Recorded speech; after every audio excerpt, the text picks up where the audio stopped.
Seguiremos con nuestro compromiso permanente en la búsqueda de la excelencia académica para así prestar un servicio memorable a los pacientes y sus familias.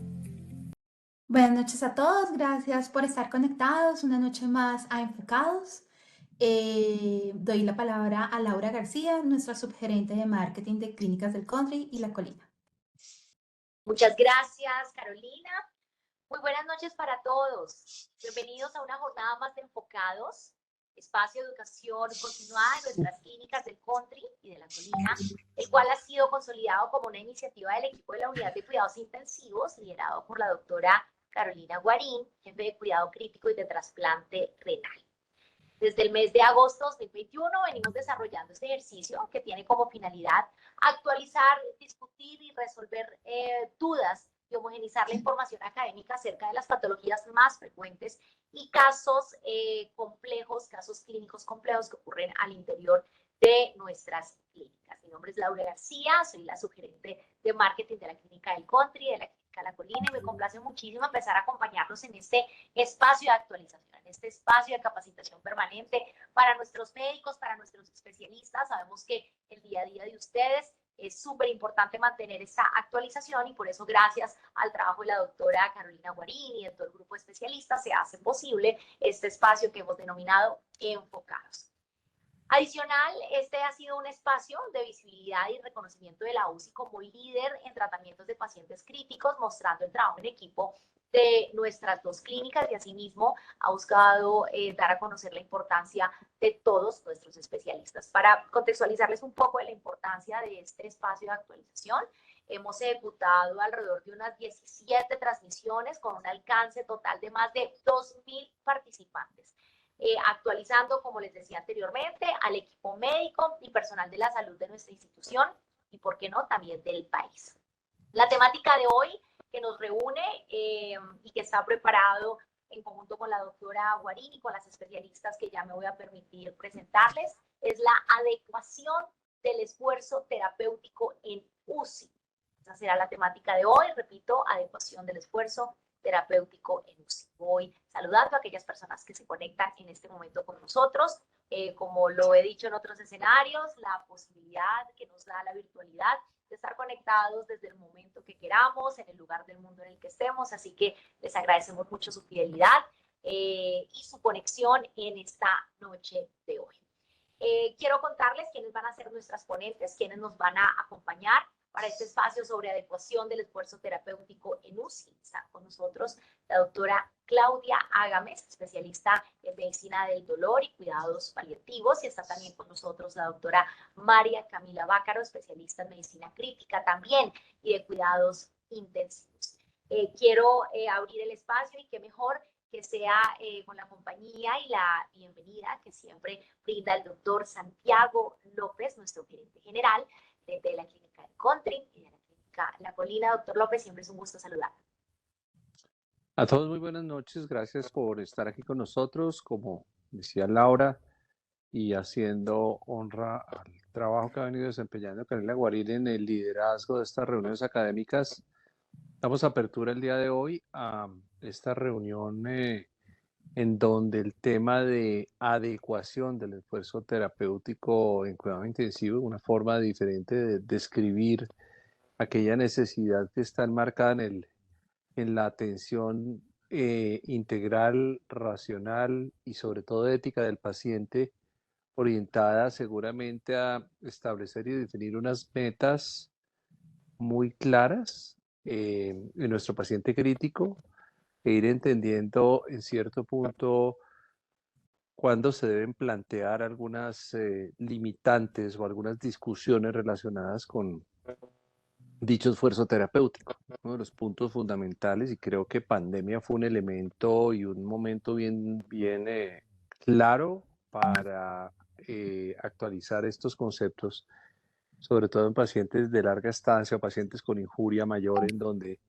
eh, tenemos que tener muy claro hasta qué punto vamos y sobre todo cómo abordamos con la familia y a veces, excepcionalmente en cuidado intensivo, con el propio paciente, cuándo detenernos, cuándo modular dicho esfuerzo y sobre todo cuándo racionalizar la intervención. No podemos desde lo ético, desde lo humano y desde lo científico excedernos en un esfuerzo, sobre todo que no nos vaya a conducir a un resultado que muchas veces en cuidado intensivo no es tan predecible como uno quisiera. Muchas experiencias de la vida anterior me hicieron entender que dichos pronósticos eran difíciles de dar, sobre todo en pacientes mayores que tenían ciertas condiciones que hipotéticamente le hacían uno pensar que no tuvieran recomendación y que al final de la historia se despedían de la mano de uno diciendo me mejoré y usted casi me condenó. Y otros pues que llegaban muy bien y terminaban muertos. De manera que yo creo que es un tema bastante importante para nosotros y qué mejor que pues con nuestros panelistas, con la doctora Claudia Gámez que tiene la destreza académica, la especialización y la experiencia, y la doctora Bácaro también. Toda la palabra al doctor Alejandro Ramos, que se está estrenando en estos escenarios como nuestro nuevo director médico, para que Alejandro nos haga una ampliación de esta presentación. Un abrazo a todos y muchas gracias. Muchas gracias, doctor. Gracias, doctor Alejandro. ¿Me permite presentarlo aprovechando el espacio? Es que Claro que es sí, primero enfocados. claro que sí. Gracias, gracias, doctor López. Gracias, doctor Alejandro Ramos. Me parece el momento pertinente, ideal para presentar al doctor Alejandro Ramos. Seguramente muchos de ustedes ya lo conocen. Algunos están en el proceso de conocer al doctor Ramos, quien hace más o menos 15 días asumió el liderazgo de la dirección médica. Me parece importante en ese primer enfocados hacer un contexto y una presentación general del doctor Ramos. El doctor Ramos, con una destacada trayectoria de alrededor de más de 14 años en nuestras clínicas, liderando el área de neurociencias, es neurocirujano del Hospital Universitario de la Samaritana, es fellow en neurocirugía de Massachusetts, General Hospital en Boston, y fellow de anatomía microquirúrgica, neurocirugía vascular y base de cráneo del Instituto de Ciencias Neurológicas de Sao Paulo, en Brasil. La amplia experiencia laboral y académica del doctor Ramos abarca el liderazgo en la neurocirugía en múltiples centros asistenciales en nuestro país, así como también su participación activa en múltiples asociaciones médicas y roles docentes en instituciones universitarias. Su enfoque en el liderazgo y la excelencia médica ha sido un pilar en su carrera, demostrando un compromiso inquebrantable con la mejora de la atención y los resultados de los pacientes. Cuenta con producción científica notable, publicaciones nacionales e internacionales, contribuyendo de manera activa al avance del conocimiento en el campo de la neurocirugía, reflejando así su dedicación con la investigación, con la innovación y el desarrollo de nuevas terapéuticas para mejorar la atención médica y la calidad de vida de los pacientes. Estamos muy felices de este rol que está asumiendo el doctor Ramos con nosotros, este rol que aportará significativamente al fortalecimiento de las iniciativas estratégicas de la dirección médica de las clínicas y del compromiso con nuestra misión. Por eso, doctor Ramos, nuevamente dándole la bienvenida, no solo a la dirección médica, sino a este Enfocados, en el que seguramente nos encontraremos en muchos escenarios. Así que, doctor Ramos, el espacio es suyo también para que dé apertura oficial a esta agenda académica. Muchas gracias, Laura, y buenas noches a todos los participantes, a nuestros panelistas. Comentarles que sí, llevo 2 semanas en la dirección médica, pero tuve la oportunidad de participar en Enfocados, tal vez fue en enero, a principios de febrero de este año, cuando se habló de la monitoría de presión intracraneana en la unidad de cuidado intensivo. Y ahorita ya en la dirección médica pude retomar lo que significa Enfocados para nosotros como institución.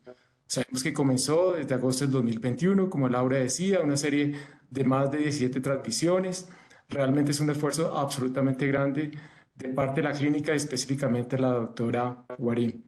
Nosotros, en la dirección médica, avalamos y apalancamos este tipo de iniciativas. Nosotros creemos que la parte científica, la academia, es un componente fundamental de nuestra política institucional. Pensamos y creemos absolutamente en el desarrollo científico, pensamos que la actualización científica y los métodos estandarizados del conocimiento es algo que nosotros tenemos que apalancar continuamente. De verdad que desde la dirección científica nosotros agradecemos la asistencia, agradecemos definitivamente el hecho de las iniciativas que se den desde el punto de vista médico-científico y de una vez agradecemos a todos los presentes, a todos los organizadores, comenzando por la doctora Carolina Guarín, y naturalmente cuentan con todo nuestro respaldo. Sin más, quiero invitar a todos a que disfrutemos de esta noche con este componente científico. Realmente agradecer a la doctora Claudia Gámez, a la doctora María Camila Bácaro por la presentación que nos van a hacer esta noche y realmente todos bienvenidos a este gran esfuerzo institucional encabezado, vuelvo, insisto, por la doctora Guarín. Muchas gracias. Usted, doctor Ramos, muchísimas gracias.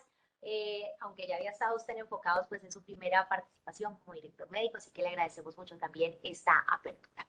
Y para continuar, qué mejor que dar espacio en este momento a la doctora Carolina Guarín, nuestra jefe de medicina crítica y trasplante renal, quien lidera y seguirá liderando seguramente este espacio académico y además quien moderará la sesión de preguntas y respuestas. Doctora Carolina, una feliz noche para usted y bienvenida. Gracias, Laura, y definitivamente gracias a todo el equipo de UCI, a todo mi equipo. Quiero felicitarlos porque hoy nos fue muy bien, seguramente mañana nos va a ir muchísimo mejor con todo nuestro proyecto y plan estratégico que hemos liderado desde hace más o menos 2 años y medio. Nuevamente agradecer a todos, enfermería, terapia, a todos los médicos intensivistas, a todos los médicos intensivistas que no son de la clínica y que están conectados, y a todos los equipos de cuidado intensivo de Colombia dentro de la AMSI y las otras asociaciones que hacen parte de este proyecto. Así que mil gracias a todos los que han hablado, al doctor López, obviamente desde el inicio su apoyo incondicional, y bienvenida al doctor Alejandro Ramos y a Laura. Así que sin más preámbulos, yo creo que vamos a la academia, vamos a lo que vinimos. Definitivamente, doctora Gámez, mil gracias por la invitación, y a María Camila, pues, como parte del grupo de cuidado intensivo, interesados mucho en poder entender un poco más cómo adecuamos el esfuerzo terapéutico en los pacientes de cuidado intensivo. Mil gracias a todos. Gracias, doctora Carolina. Quiero contarles un poquito ya para darles paso a nuestras conferencistas, ampliar un poco en relación a sus hojas de vida. La doctora Claudia Ágames es médico cirujano de la Universidad del Norte de Barranquilla, es especialista en medicina familiar y dolor y cuidados paliativos de la Pontificia Universidad Javeriana, es especialista en bioética de la Universidad de La Sabana, médica especialista de la Unidad de Dolor y Cuidados Paliativos del Instituto Nacional de Cancerología, expresidente de la Asociación Colombiana de Cuidados Paliativos entre los años 2011 y 2015, es aspirante a magíster en salud pública en la Universidad de La Sabana y actualmente es especialista en clínica de dolores y cuidados paliativos en nuestra clínica del Country desde más o menos el año 2015. La doctora Bácaro también, quien está con nosotros esta noche, como lo había mencionado desde el inicio, es médico especialista en medicina crítica y cuidado intensivo de la Universidad del Rosario. De verdad que nos complace mucho. Nuevamente, doctoras, bienvenidas. El espacio es de ustedes para que empiecen a compartir pantalla.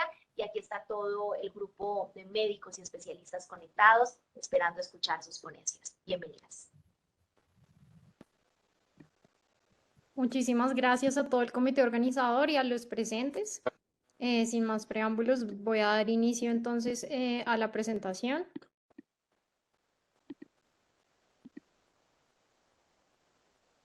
Como ya lo mencionaron, pues el tema de hoy para enfocados es adecuación del esfuerzo terapéutico en la unidad de cuidado intensivo.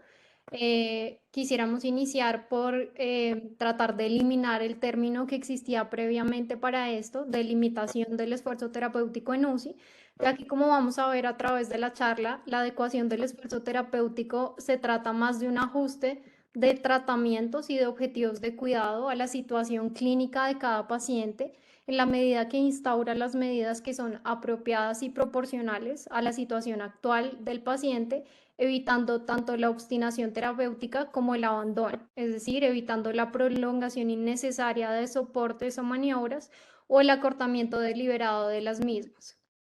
Se trata de orientar tanto el esfuerzo, la energía y los recursos hacia generar desenlaces con el menor sufrimiento posible, tanto para el paciente como para sus familias, en la estancia en la unidad de cuidado intensivo, que sabemos que es difícil.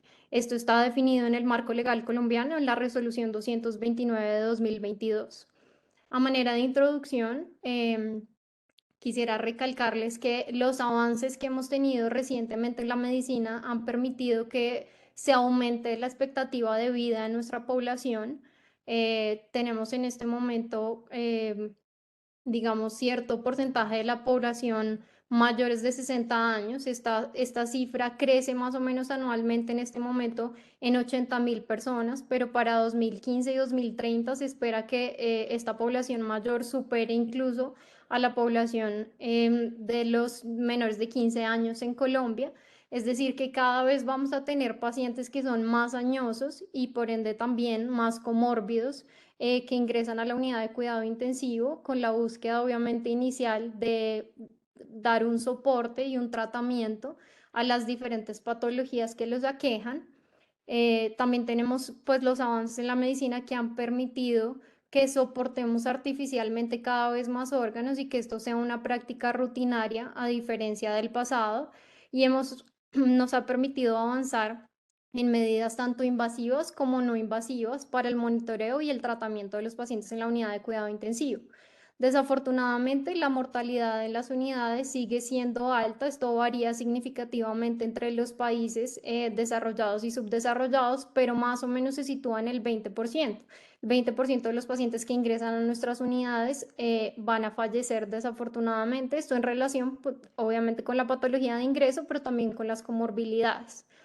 Tenemos también que ha habido recientemente en la medicina un cambio en el modelo de atención para nuestros pacientes. Previamente manejábamos un modelo paternalista en el que el médico o el grupo médico guiaba por completo, manejaba, dirigía las decisiones en cuanto a la instauración de soportes para los pacientes, y vemos que últimamente ha cobrado cada vez más importancia la autonomía del paciente y su voluntad respecto al tratamiento que quiere o no recibir, dependiendo de sus creencias religiosas, espirituales, de sus valores y de lo que cada uno considera pues una vida digna. Recordemos que las intervenciones en la unidad de cuidado intensivo son frecuentemente medidas invasivas que van a afectar la calidad de vida de los pacientes. Si bien la intención inicial es prolongarla, la pueden incluso pues acortar o disminuir en cuanto a la percepción del paciente. Como intensivistas, entonces, tenemos una gran responsabilidad en la toma de decisiones clínicas, tanto en pacientes que vienen crónicamente enfermos y presentan una agudización, como pacientes que agudamente se encuentran enfermos y que ingresan a las unidades. Y tenemos el trabajo, y como lo decía el doctor López, la responsabilidad de definir qué pacientes son candidatos para un escalonamiento terapéutico, esto basado pues en la formación que tenemos y en las herramientas que tenemos disponibles para evaluar pronóstico en las diferentes patologías y situaciones que encontramos en la unidad y que sabemos deben ser personalizadas para cada caso. Tenemos también la responsabilidad de coordinar los equipos de manejo y de servir de agentes comunicadores tanto para los equipos tratantes que tienen influencia sobre el manejo de los pacientes que están en la unidad, como para los pacientes y sus familiares. Entonces, para la adecuación del esfuerzo terapéutico debemos recordar los principios de ética médica que nos rigen: el principio de no maleficencia, que consiste en evitar el daño, proteger la integridad, evitar las conductas incorrectas, contraindicadas, que son inseguras o que no tienen evidencia para nuestros pacientes; el principio de justicia, que nos habla del reparto equitativo de beneficios y cargas y el acceso adecuado y suficiente y el uso eficiente de los recursos que tenemos disponibles para todos nuestros pacientes; la autonomía, en la medida que todos somos sujetos morales y autónomos y tenemos derecho a tomar decisiones sobre nuestra vida, nuestro proceso de enfermedad y nuestro proceso de muerte en este caso; y la beneficencia, que nos habla de la promoción del bienestar de los pacientes que debemos siempre procurar.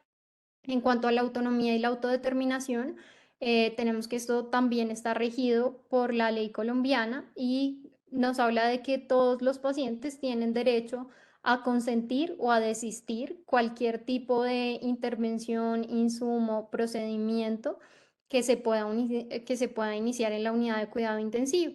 Muy ligado a esto está el concepto de voluntad anticipada, que cada vez cobra más fuerza y se ha diseminado más, aunque todavía no como quisiéramos.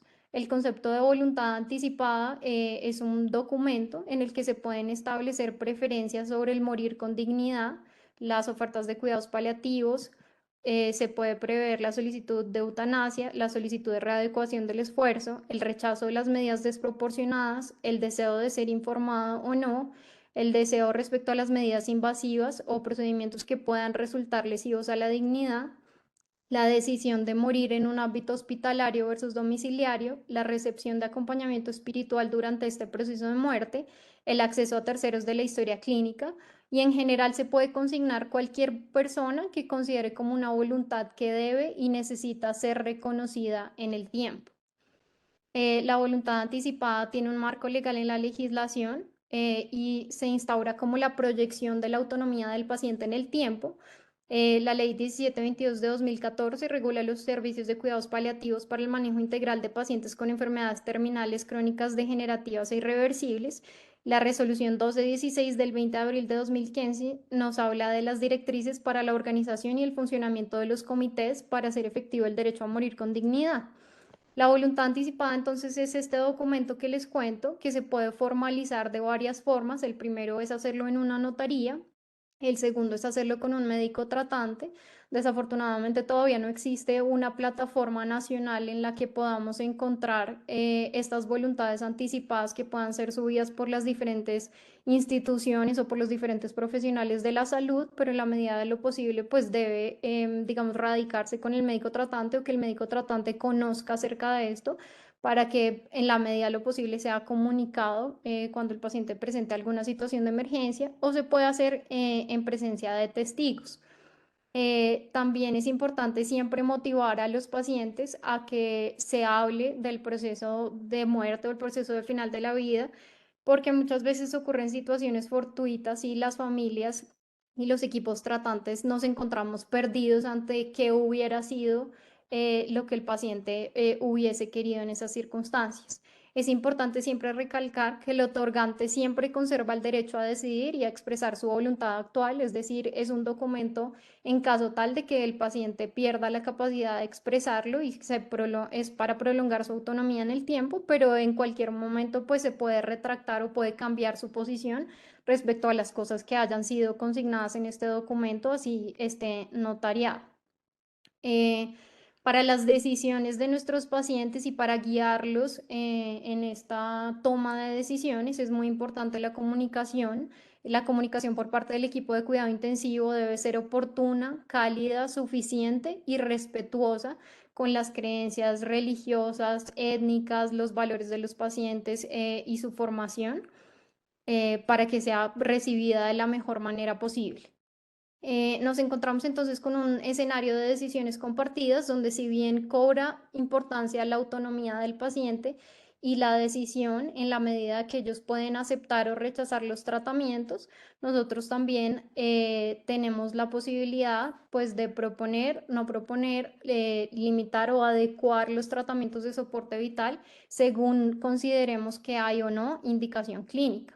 Entonces, siempre es importante con los pacientes en la unidad de cuidado intensivo que nos preguntemos hasta qué punto y bajo qué condiciones es justificable suspender o no iniciar un manejo en los pacientes. Y con manejo encontramos un concepto amplio en el que se encierran varias cosas que pueden consistir en reanimación, intubación, antibióticos, hidratación, nutrición, entre otras, para también evitar llegar a la obstinación o encarnecimiento terapéutico, que está definido como las medidas que no están indicadas, son desproporcionadas o extraordinarias y que lo que van a hacer en nuestros pacientes es evitar una muerte que ya es inevitable de por sí por el proceso fisiopatológico que está viviendo el paciente. La obstinación o el encarnizamiento terapéutico todavía la vemos con cierta frecuencia y está relacionada con la dificultad de aceptación del proceso de morir, a veces con falta de formación, a veces con demanda de pacientes y familiares que también les cuesta trabajo entender la situación, sobre todo en las unidades de cuidado intensivo, cuando a veces son cosas súbitas las que los aquejan.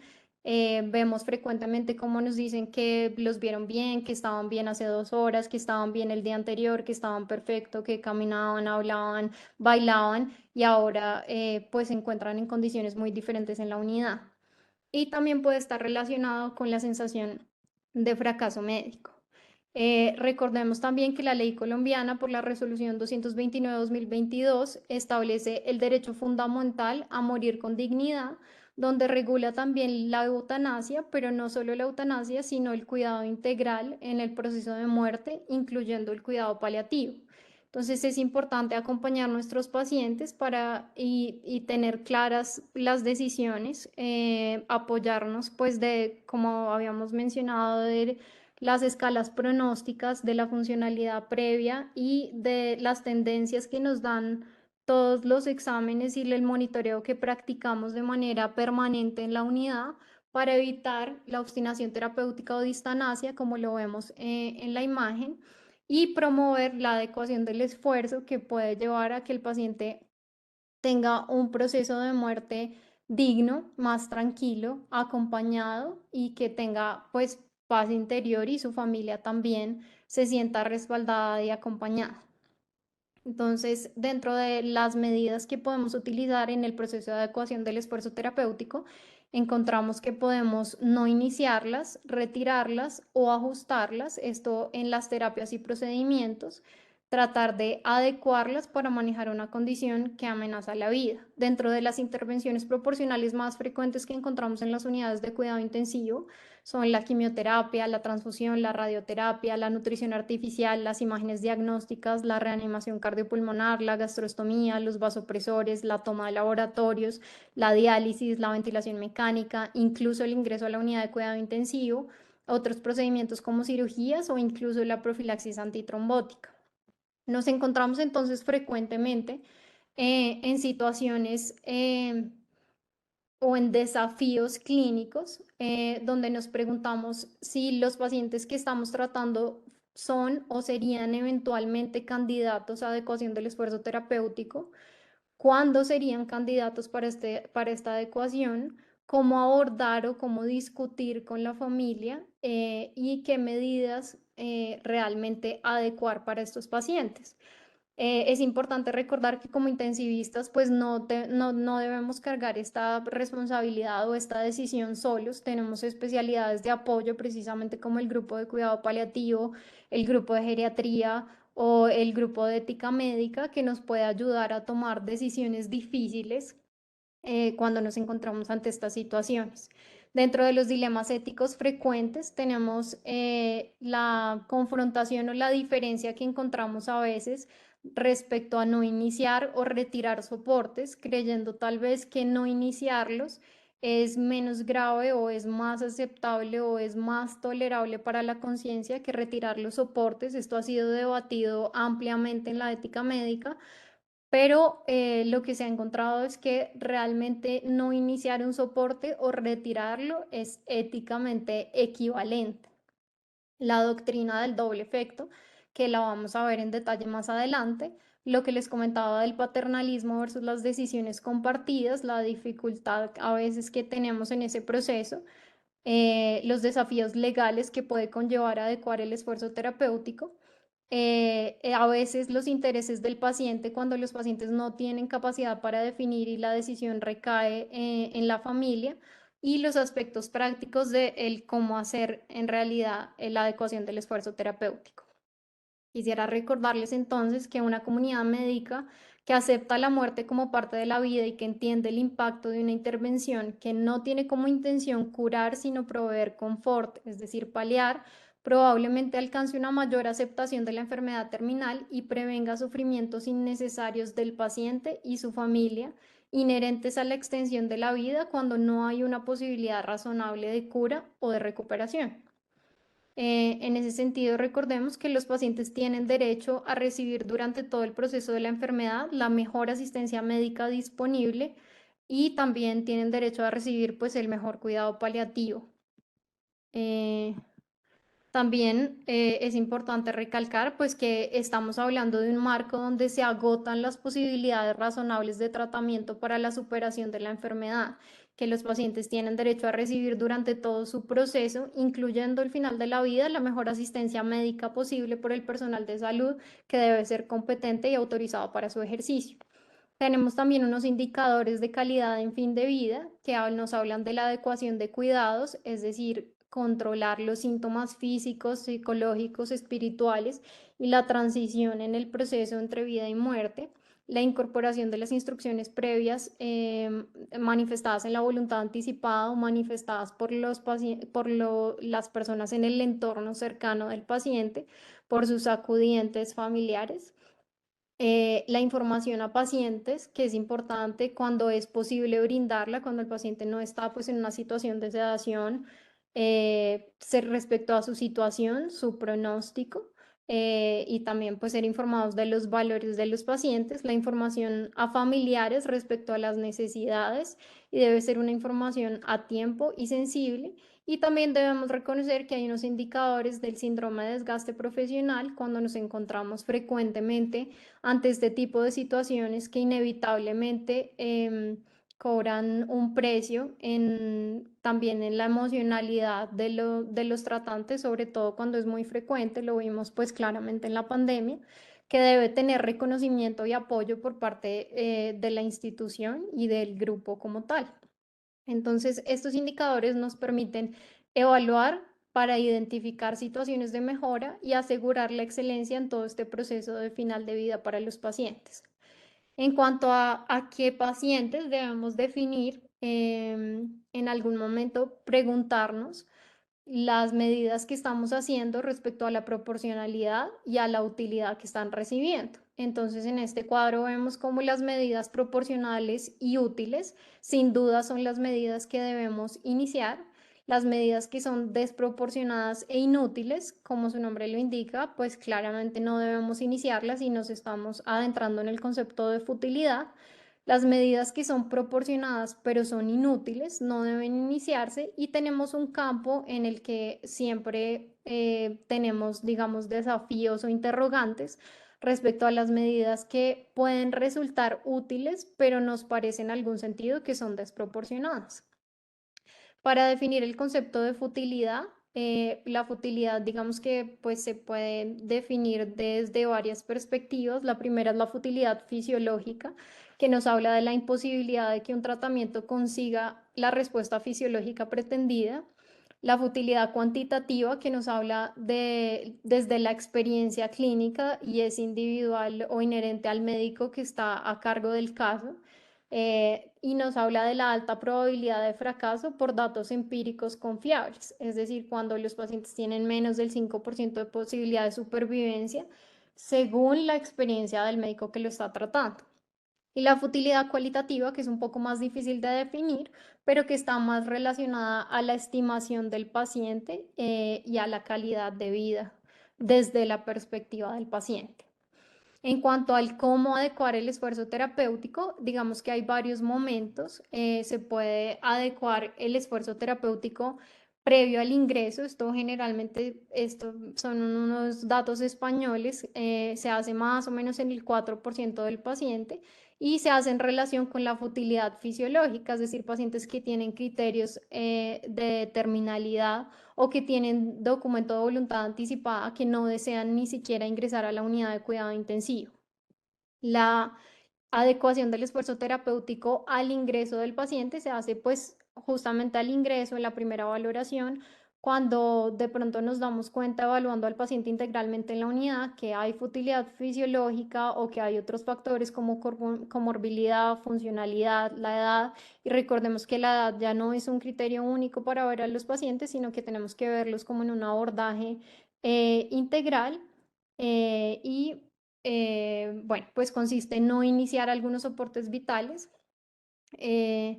La adecuación durante el ingreso del paciente, es decir, durante su estancia en UCI, que es la que más practicamos, se hace después del ingreso, después de haber iniciado algunas medidas o algunos procedimientos o algunas medidas de monitoría que nos permiten evaluar cuando el paciente llega a un punto que definitivamente consideramos que desafortunadamente, a pesar de todos los esfuerzos y del mejor cuidado posible, no vamos a lograr su recuperación, y puede consistir en un no aumento de los soportes vitales o en una retirada de los mismos.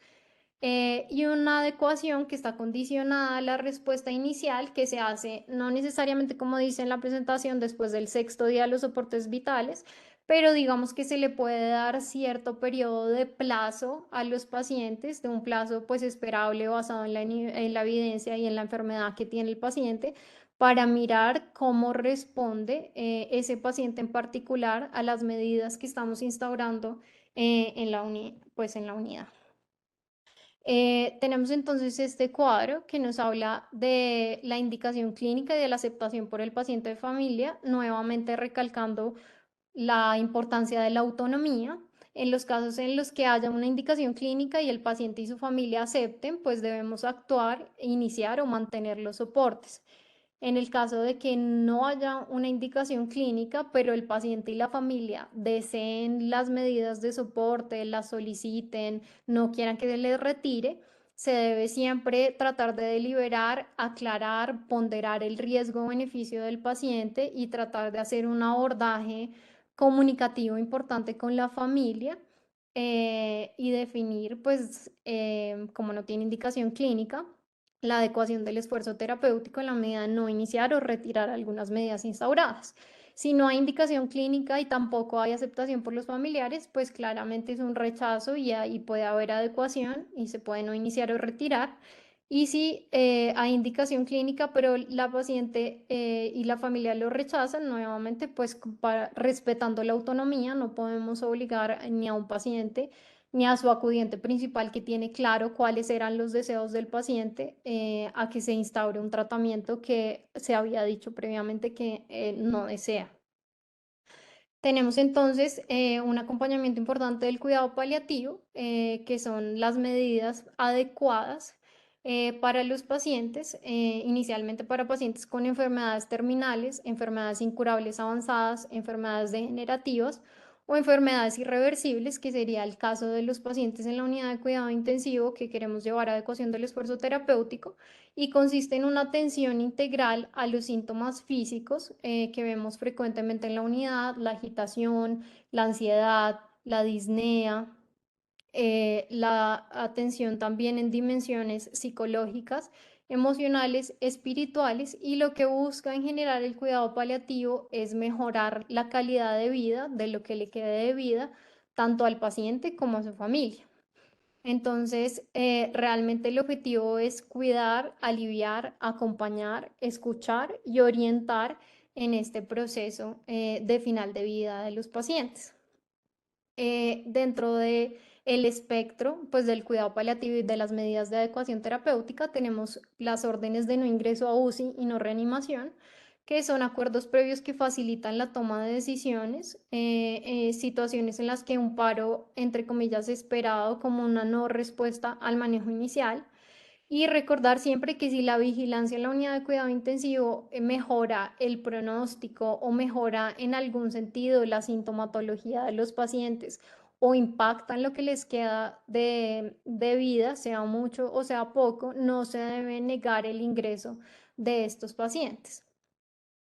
La continuidad, pues, de las medidas no invasivas, simplemente como dar el mejor manejo médico disponible, poniendo unos límites en la medida de no realizar, pues, cosas invasivas que vayan a afectar a los pacientes.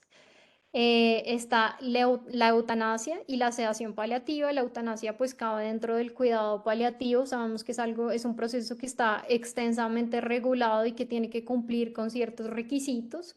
Y aquí quisiera hacer énfasis en la diferencia que existe entre la eutanasia y la sedación paliativa, que a veces nos produce cierto disconfort clínico a la hora de iniciar la sedación paliativa, pensando que estamos matando o que estamos acelerando el proceso de muerte del paciente.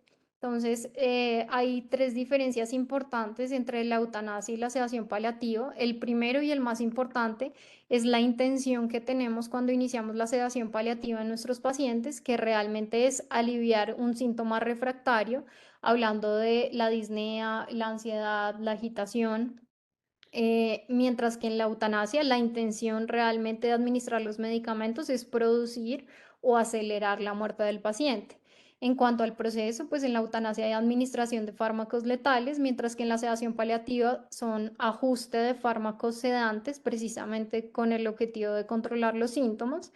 Y el resultado esperado en la eutanasia siempre es la muerte, mientras que en la sedación paliativa el resultado esperado es el alivio. Y tenemos aquí la doctrina del doble efecto, en el cual en la eutanasia, al poner medicamentos sedantes, estamos buscando una forma activa, directa, voluntaria y médica de acelerar el proceso de muerte, mientras que en la sedación, al iniciarla, sabemos que iniciando sedación en un paciente en condiciones terminales, esto puede llevar eventualmente a la muerte, además de paliar los síntomas, pero tenemos en cuenta que nuestro objetivo principal es paliar los síntomas y que la muerte es un desenlace secundario que puede o no ocurrir.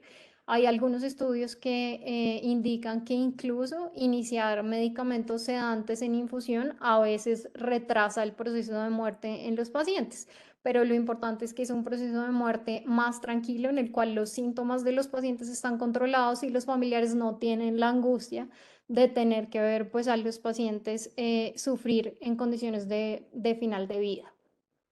En cuanto al retiro o suspensión de medidas, pues es el retiro de un manejo previamente instaurado cuando consideramos que hay un soporte vital desproporcionado.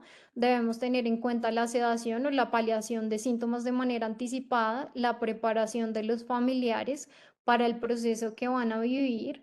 Y en la medida de lo posible deben instaurarse protocolos institucionales para que se haga pues de una manera cálida y con medidas de cuidado.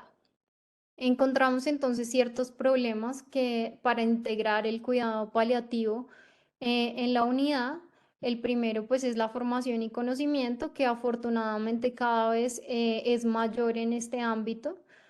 La colaboración interdisciplinaria, que a veces es escasa, la idea de la exclusión mutua, la idea de que el cuidado paliativo y el cuidado en la unidad de cuidado intensivo son cosas contrarias y necesariamente se excluyen, pero que no es verdadera, como lo hemos visto a lo largo de la charla.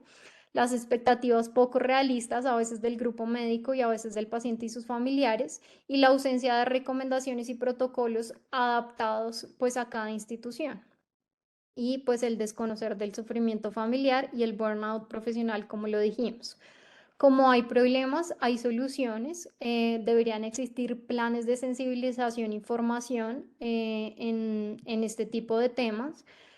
Grupos de trabajo y planes conjuntos, nuevamente la ayuda interdisciplinaria con especialidades de apoyo que nos ayuden a la toma de decisiones y también al abordaje de la familia, referentes y consultores en cuidado paliativo en la unidad, sesiones clínicas conjuntas que favorezcan la comunicación entre el equipo médico y los familiares, la elaboración de protocolos institucionales y en cuanto a los médicos, pues favorecer el soporte emocional y la comunicación. Este entonces es un algoritmo de cómo podemos proceder en pacientes que ingresan a la unidad de cuidado intensivo y que consideramos que son candidatos a la adecuación del esfuerzo terapéutico. Siempre, como hablamos previamente, pues debe hacerse una evaluación individualizada del paciente de parte del equipo médico con el diagnóstico, pronóstico, cuáles son las alternativas y la capacidad del paciente para tomar decisiones respecto a su manejo. Por parte de enfermería, la valoración, los diagnósticos y los planes de cuidado. Debe valorarse la presencia de voluntades anticipadas, sino la identificación del representante del paciente, cuáles eran previamente las opiniones y las preferencias de los pacientes o cuáles son las de los representantes y los familiares si no hay capacidad del paciente. Debe haber una sesión clínica del equipo de la unidad de cuidado intensivo donde se presente el caso y se tomen las decisiones. Si se llega a la decisión de adecuación del esfuerzo terapéutico, pues plantearla. Si la futilidad no es clara en este paciente, nuevamente volver a consultar al paciente, al representante y familiar, puede ser apoyado del grupo de cuidado paliativo de los especialistas que lo están tratando. Si decidimos no hacer adecuación del esfuerzo terapéutico, pues continuar el plan y revalorar en la medida que consideremos necesario. Si vemos que en este paciente que estamos valorando la futilidad es clara, se debe pues comunicar al paciente y a la familia, valorar con el grupo médico cuál va a ser como el plan de retiro de soportes o de no inicio de soportes y dejarlo consignado en la historia clínica y en los planes de tratamiento y en las entregas de turno. Si alguno de los profesionales implicados plantea problemas de conciencia, que es algo que puede pasar, buscar alternativas dentro del equipo. Después de comunicar a los familiares, pues mirar si aceptan la decisión de la adecuación del esfuerzo terapéutico. Si la aceptan, pues hacer la programación de cómo se va a hacer, reforzar los cuidados, reforzar el apoyo emocional, reforzar la comunicación. Esto tanto para retirar como para no iniciar. Si los familiares no aceptan la decisión, nuevamente deben hacerse reuniones multidisciplinarias. Si definitivamente encontramos una resistencia de los familiares, que nuevamente es algo frecuente, se puede consultar al grupo de cuidado paliativo o al comité de ética médica para hacer una reunión, digamos, multidisciplinaria que nos ayude pues a tomar decisiones.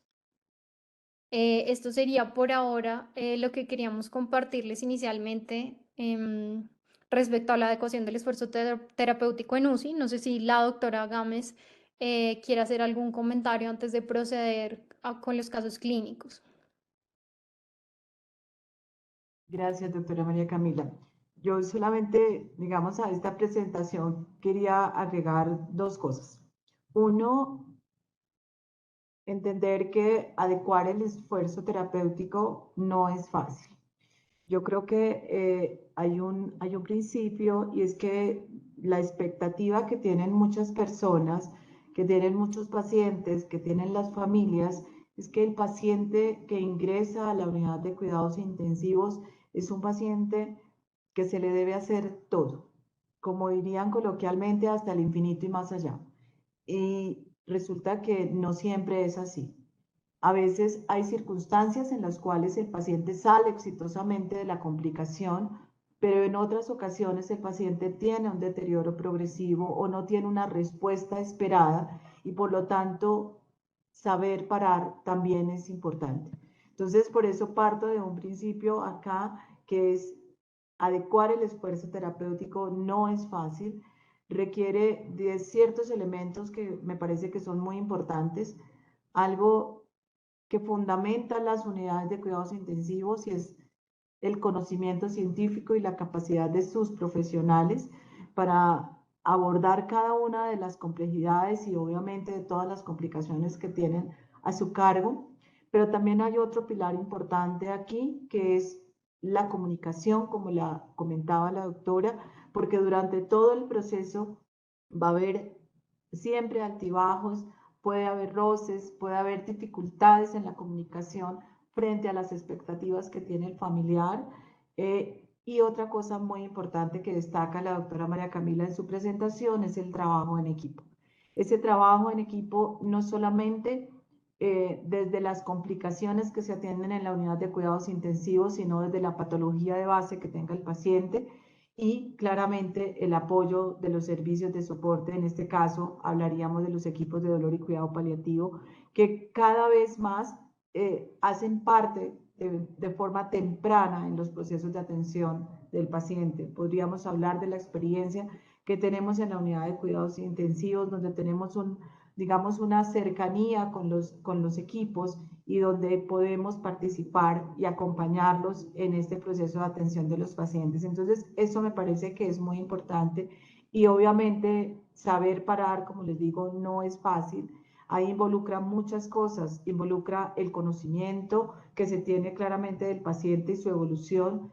También habla de la experiencia, habla de esa experiencia que tiene el profesional de cuidados intensivos, no de ese bagaje de pronto de conocer muchos pacientes, sino de conocerlos y de reflexionar sobre los casos que ha tenido, porque seguramente habrá muchas situaciones complejas, difíciles, que han dejado enseñanzas frente al deber ser, al quehacer en determinadas complicaciones. Entonces, yo creo que son situaciones en las cuales ese saber parar hay que ponderarlos en todos los sentidos, desde el conocimiento mismo del paciente, de la parte biológica que tiene en ese momento, pero claramente explorar quién es la persona que tienen enfrente Y esa construcción de ese ser, de esa persona, se hace cuando el paciente tiene la capacidad de comunicarse y si no, es la familia que nos va a dar todo ese aporte para saber quién es el paciente que estamos atendiendo, poder saber en ese contexto quiénes son sus valores, sus creencias, sus preferencias, aún en ausencia de las voluntades anticipadas, documentadas, como las había mencionado ahora la doctora María Camila, que es lo que tenemos disponible en el país. Hoy día, afortunadamente, tenemos un marco legal, un marco legislativo con una serie, digamos, de referentes no solamente para la adecuación del esfuerzo terapéutico, sino también para las voluntades anticipadas, para el cuidado paliativo y claramente también para el proceso de muerte digna, que termina enlazando todos estos conceptos. El concepto del alivio del sufrimiento, el derecho a la información y el derecho también a desistir en algunas ocasiones de recibir tratamientos que seguramente en otras circunstancias podrían ser administrados a los pacientes. Pero en este saber parar, como mencionaba, está este conocimiento, está esa experiencia, está esta voluntad o no de querer hacer muchas cosas, pero también hay que evaluar el costo en calidad de vida para el paciente, en costos en calidad de vida para la familia y claramente los costos para el sistema de salud.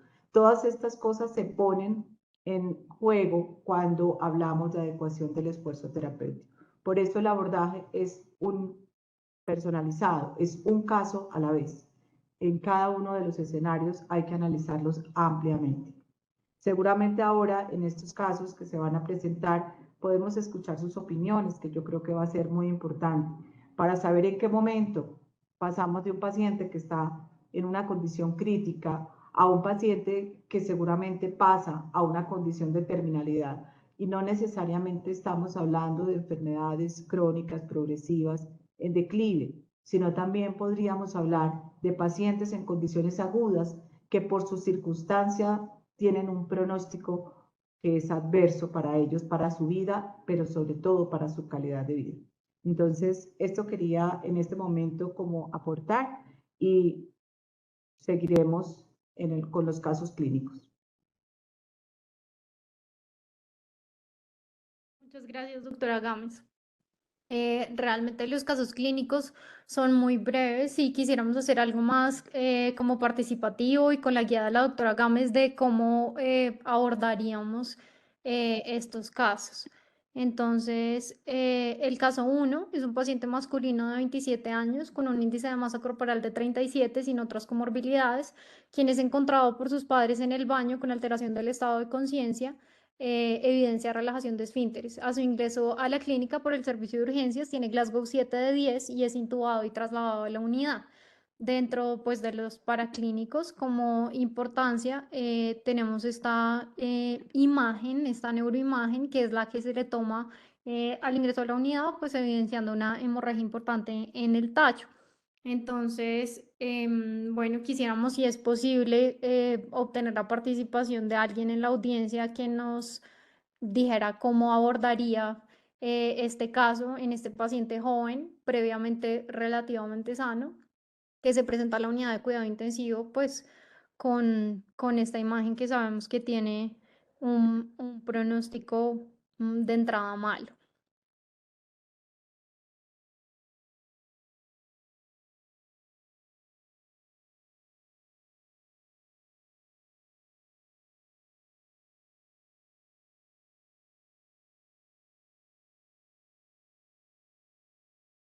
Miguel Gómez quiere hablar. Si quieres, no sé si Yesenia nos ayude o Caro a abrir el micrófono del doctor Miguel Gómez.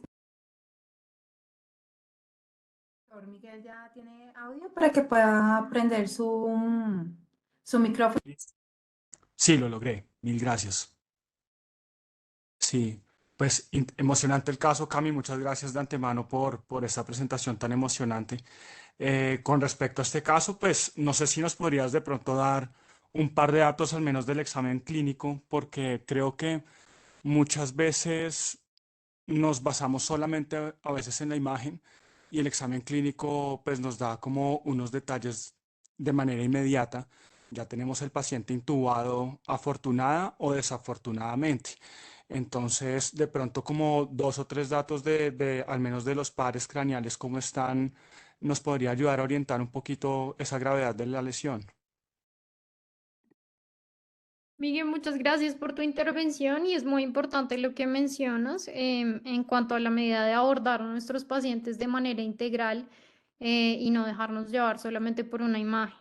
El paciente en este momento pues está intubado, pero tiene respiración espontánea y tiene sus reflejos de tallo y las pupilas están simétricas y reactivas. Perfecto.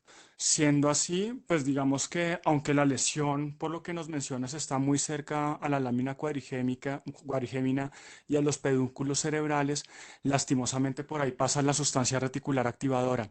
Entonces, pero con ese examen clínico que nos mencionas, yo el abordaje inicial que haría es darle como unos días de neuroprotección, pero pues de neuroprotección guiada por metas, no solo pues dormirlo 48 horas a su suerte, sino realmente optimizar el flujo sanguíneo cerebral y pues hacer como las mediciones. Yo creo que en el transcurso de esas mediciones y lo que nos vaya diciendo su examen neurológico nos va a permitir pues digamos entender la orientación terapéutica o como ustedes bien lo han mencionado, la reorientación terapéutica en caso tal. Yo creería que parte como siendo un poquito como dinámico con lo que ustedes nos han demostrado ahorita, es sentarse con la familia, aunque ellos no tienen por qué entender qué es la sustancia reticular activadora, qué son los pares, porque pues teóricamente de su cráneo hacia abajo todo podría estar funcionando, explicarles la alta probabilidad de que eso pase a un estado vegetativo persistente eventualmente. Entonces yo creo que teniendo la claridad tanto con la familia, que pues este chico con 27 años debe tener papá y mamá ahí cerquita o algo similar, una red de apoyo, ir como generando unos plazos a corto plazo con la familia. Es lo que yo haría. Se hacen la reanimación inicial como con todo, ya que nos muestra ese examen neurológico, pero teniendo en cuenta que la probabilidad obviamente de no recuperación es bastante alta. Muchas gracias, Miguel, por tu intervención. Me parece, pues, a mí muy apropiada. Sobre todo, pues, la parte de la comunicación con los familiares, siendo muy claros y oportunos respecto al pronóstico que tiene el paciente, independiente de las medidas terapéuticas que se instauren. Bueno, pues, digamos, para favorecer como la discusión adicional, voy a proseguir con los casos, pero lo que queríamos era principalmente pues el abordaje con los familiares, el acompañamiento tanto espiritual, religioso por parte del equipo médico, el entendimiento pues de los valores y la cultura en este paciente que como menciona Miguel es un paciente joven en una situación completamente inesperada y que coge por sorpresa pues a los familiares y con un pronóstico sin duda pues funcionalmente muy malo en el mejor de los casos o ominoso realmente. No sé si alguien tiene algún comentario, seguimos con el siguiente caso o si la doctora Gámez quiere complementar algo respecto al abordaje de los pacientes jóvenes como en estas situaciones inesperadas.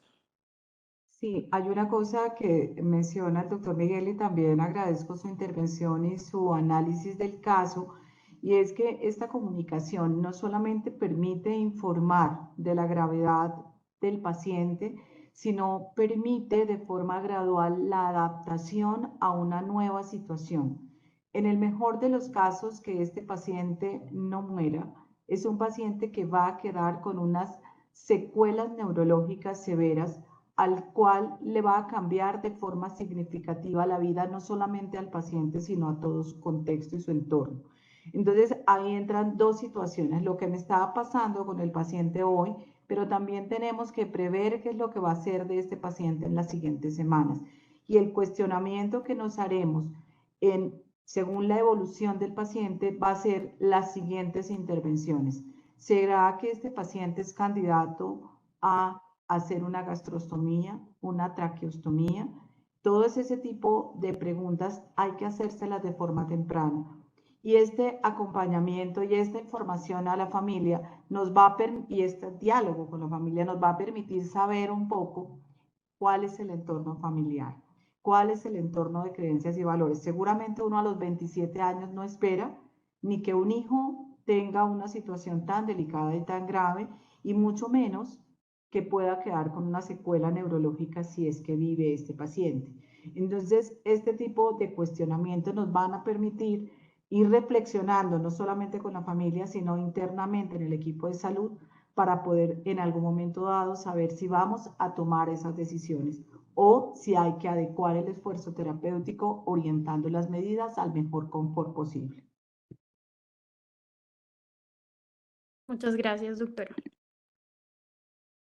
Voy a seguir con el siguiente caso. Es un paciente masculino de 45 años, hospitalizado inicialmente para estudio de falla cardíaca con una fracción de eyección actual del 15%. Está en pisos, pues en estudios por cardiología para mirar qué terapias o qué alternativas se les puede ofrecer. Es un diagnóstico reciente. Y tanto la familia como el paciente pues están adecuándose al diagnóstico como tal de la falla cardíaca y a lo que sigue todo el proceso en cuanto al estudio para medidas avanzadas. Ingresa a la unidad en un contexto de estado post-reanimación de 27 minutos, un paro en piso presenciado. El paciente ingresó, se le hicieron las medidas de neuroprotección, como hablamos en el caso previo, la sedación fue retirada hace 96 horas, la neuroimagen lo que muestra pues es una encefalopatía hipóxico-isquémica difusa y dentro de los estudios adicionales hay un electroencefalograma que es plano no reactivo y un N20 que es negativo. Sin embargo, el paciente pues tiene respiración espontánea. No sé si alguien quiera intervenir en este caso.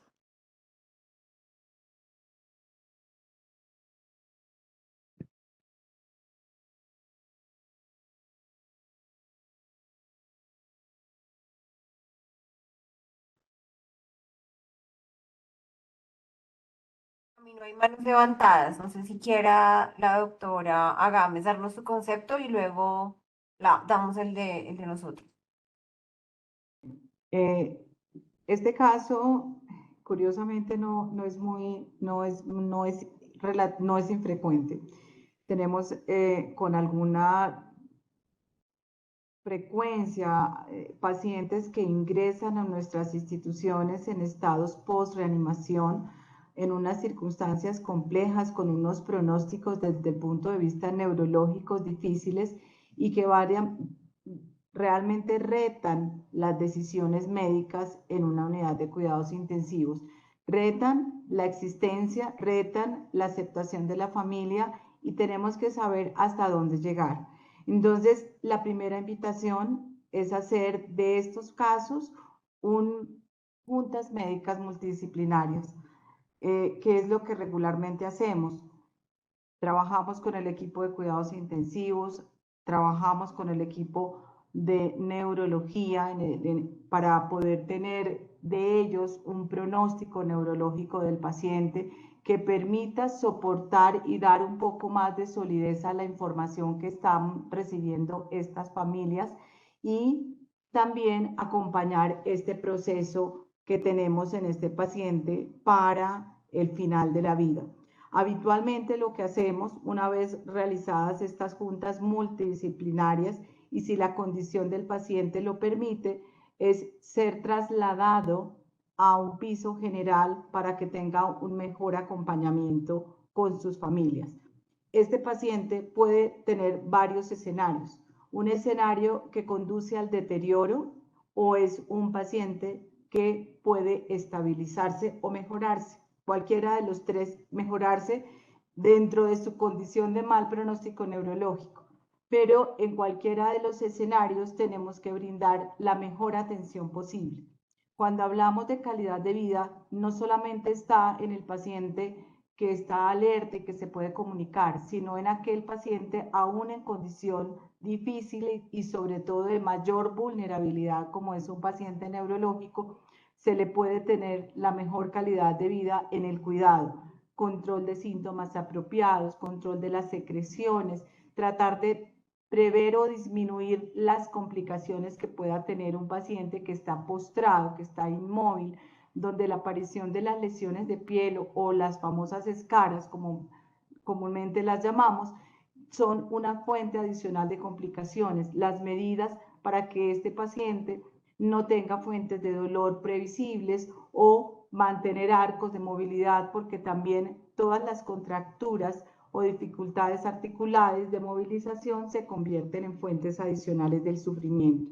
Todas estas medidas acompañan este proceso y obviamente con el equipo de salud mental, psicología, trabajo social para darle apoyo a las familias en aquellos pacientes que tienen deterioro neurológico. Este paciente adicionalmente tenía comorbilidades. Entonces, este compromiso que teníamos de orden cardiovascular permite hacer otras cosas adicionales, no solamente optar por medidas orientadas al cuidado, sino adecuar también el tratamiento que tiene el paciente. Entonces, si es un paciente que tiene un mal pronóstico, es un paciente que vamos también a limitar los medicamentos que va a recibir y que en este momento se considerarían fútiles. Entonces, ¿esto cómo se concerta? Se concerta de forma de ese trabajo en equipo, en este caso con cardiología, con la unidad de cuidados intensivos, con el acompañamiento de cuidados paliativos. Y hay otra gran pregunta que uno se hace. Este paciente entonces, ¿en manos de quién queda cuando sale a la unidad de cuidados intensivos a un piso general? Puede quedar a cargo de un servicio de cuidados paliativos o si previamente estaba a cargo de medicina interna o de cardiología, puede seguir siendo el médico tratante con el apoyo de un servicio de cuidado paliativo. No sé, María Camila, doctora Guarín, si quieran hacer un aporte adicional, un análisis adicional desde la unidad de cuidado intensivo. Doctora, yo vi a la doctora Casas y al doctor Gómez levantando la mano. Chévere escucharlos y escuchar sus opiniones, ¿no? Sus puntos de vista. Entonces, no sé si Caro y Yesenia nos ayuden, porfa, a abrir micrófonos para el doctor Gómez y la doctora Casas. Y veo que el doctor Alfredo Pérez también. En este momento tenemos mano levantada el doctor Miguel. Entonces, para los que quieran intervenir, para que por favor levanten la mano para poder darles permiso de audio. En este momento el doctor Miguel ya tiene audio, por favor. Muchísimas gracias. Gracias, doctora, por la intervención también. Y me parece interesante un detalle adicional para recalcar y es que ese paciente, nosotros vemos usualmente el cuidado paliativo como una herramienta para el final de la vida en todos los casos en los que, entre comillas, hay una irreversibilidad o en los que hemos, por decirlo de algún modo, como lo decían también en la presentación, vemos como ese fracaso médico, ¿no? Pero me parece bonito en este paciente tener en cuenta que tiene 15% de fracción de eyección a una muy corta edad. Muy probablemente, claro, por la edad queremos ofrecerle absolutamente todo, incluido trasplante cardíaco incluso, pero vale la pena también tener en cuenta que es un paciente que ya debería estar siendo visto en hospitalización por cuidado paliativo, porque sabemos que es una falla cardíaca y que como es un síndrome crónico, ya per se va a tener muchas hospitalizaciones hasta que le salga su trasplante o lo que necesite para su enfermedad específicamente, o si es algo transitorio, pero no olvidarnos y también transmitir de que el cuidado paliativo también es un cuidado paliativo médico, en el que hay muchas enfermedades como la EPOC, estas fallas cardíacas muy avanzadas y otras enfermedades que comúnmente vemos en esos pacientes que ingresan cada mes o cada 15 días y ya se nos vuelve como tan familiar ponerle nanoinvasiva, ponerle el bolo de levosimendan, cosas de ese estilo, pero también no hay que olvidar que el cuidado paliativo también es un control de síntomas profundo y adecuado. Entonces, pues solo como para aprovechar para la oportunidad de no pensar que el cuidado paliativo es oncológico o está a 2 minutos de fallecer. Muchas gracias, doctor. Yo creo que esa es parte de nuestra tarea, tratar de hacer del cuidado paliativo una intervención mucho más temprana para los pacientes.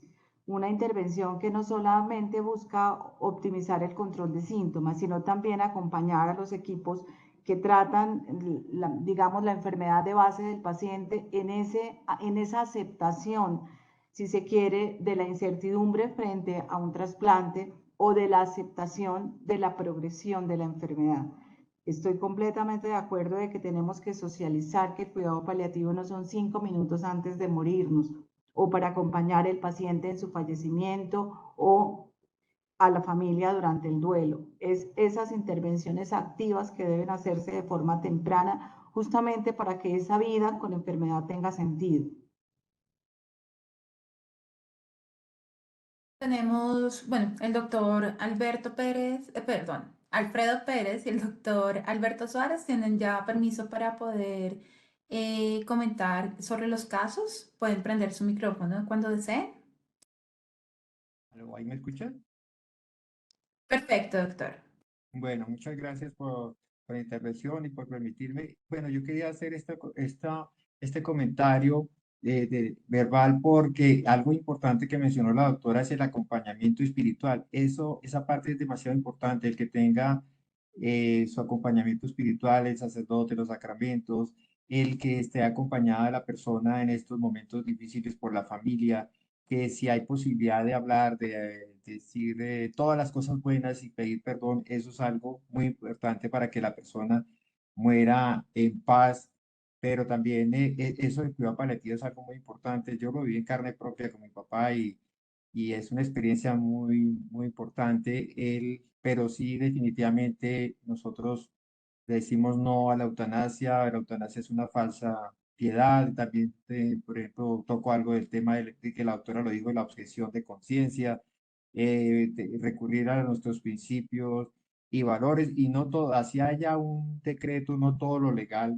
es moral, ¿no es cierto? Porque a mí en la Facultad de Medicina jamás me enseñaron a matar, a hacer un aborto o a hacer eutanasia, y si me hubieran enseñado eso, yo me hubiera retirado de la medicina.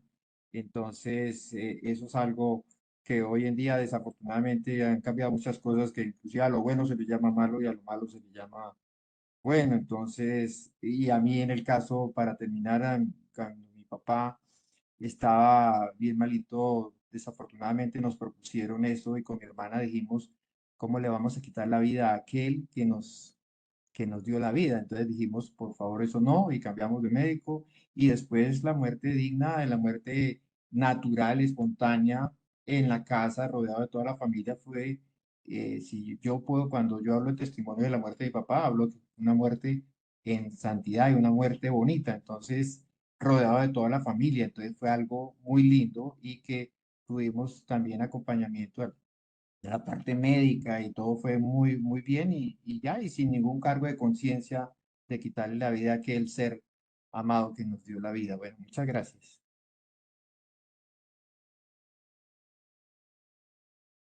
Buenas noches. En este caso específico tenemos un paciente joven que tiene una enfermedad que posiblemente podría ser tratada por su edad, que era un trasplante cardíaco, pero que desafortunadamente tuvo una complicación neurológica irreversible. Hace muchos años nosotros teníamos una manera de tratar estos pacientes, o no tratar, sino de no prolongar su agonía, que lo llamábamos el código NR. Este paciente muy seguramente en los próximos días, en las próximas semanas, va a volver a tener una fibrilación ventricular. Entonces la idea era en la historia clínica escribir NR, es decir, no resucitación. Esto todavía se puede hacer. Muchas gracias.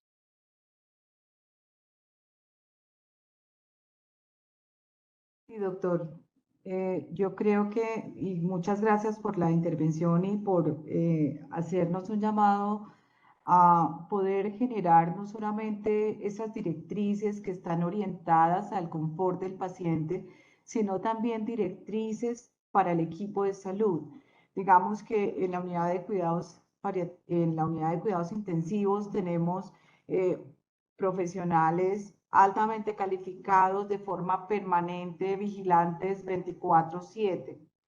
En los pisos generales, yo creo que siempre tenemos que tener, y en cualquier circunstancia, tenemos que tener esa esa previsión de saber qué hacer cuando el paciente se complica, cuando el paciente se deteriora, ese paciente que ya sabemos que tiene una condición clínica difícil y que eventualmente puede tener una nueva complicación, una nueva fibrilación, o el paciente me hace un evento en el piso, me hace un paro, se deteriora, se desatura. Entonces el equipo de salud siempre tiene que saber cuáles son los objetivos y las metas terapéuticas.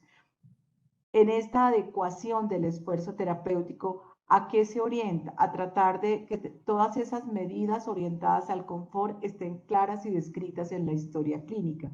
Es decir, habitualmente decimos que los objetivos cambian a mejorar el soporte de ese paciente, el control del dolor, el control de las secreciones, el oxígeno, pero que en el caso de que tenga un mayor deterioro es un paciente que no se va a reanimar, porque las condiciones per se de su condición ya son complejas e irrecuperables.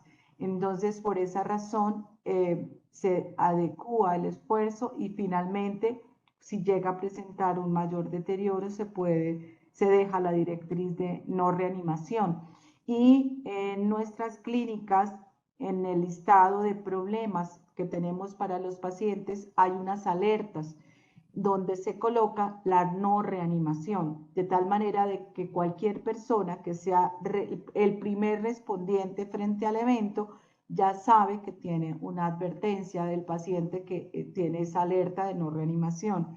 El personal de enfermería habitualmente en sus entregas de turno y en el seguimiento a lo largo del día o de la noche tienen muy claros cuáles son esos pacientes que tienen un código de no reanimación, doctor.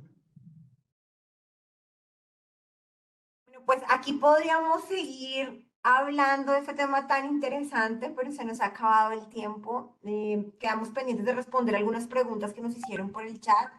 Y definitivamente a todos mil y mil gracias por estar con nosotros. Para la unidad es un honor poder estar con ustedes y que ustedes participen en todas las revisiones académicas que hacemos.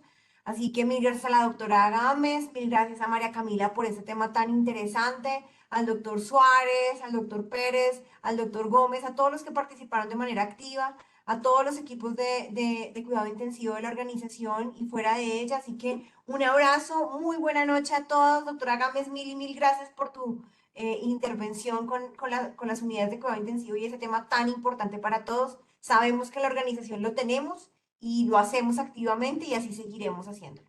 Mil gracias a todos, un abrazo y muy buena noche a todos.